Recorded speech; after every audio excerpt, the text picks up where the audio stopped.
ఏపీలో ఈ నెల 7వ తేదీ బుధవారం నుంచి కొత్త రేషన్ కార్డులకు దరఖాస్తు చేసుకోవచ్చని రాష్ట్ర పౌర సరఫరాల శాఖ మంత్రి నాదెండ్ల మనోహర్ తెలిపారు.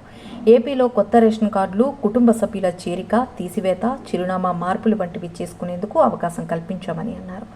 ఏపీలో రేషన్ కార్డుల మార్పు కోసం 3.28 లక్షల దరఖాస్తులు వచ్చాయని, క్యూఆర్ కోడ్తో స్మార్ట్ రేషన్ కార్డులు జారీ చేస్తామని మంత్రి తెలిపారు.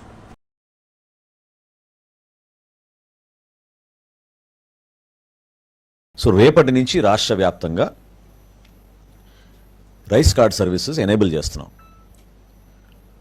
దాని అర్థం ఏంటంటే కొత్త రైస్ కార్డు కోసం దరఖాస్తు చేసుకోవచ్చు. అదేవిధంగా ఒక కుటుంబంలో స్ప్లిట్టింగ్ ఆఫ్ రైస్ కార్డు కూడా పర్మిట్ చేస్తున్నాం. అదనంగా కుటుంబ సభ్యులు చేరినప్పుడు మెంబర్ ఎడిషన్, కుటుంబ సభ్యుల్ని యాడ్ చేసుకునే సౌకర్యం కూడా కల్పిస్తున్నాం. అన్నిటికన్నా ముఖ్యం అడ్రస్ మార్పు కూడా రేపటి నుంచి అవకాశం కల్పిస్తున్నాం.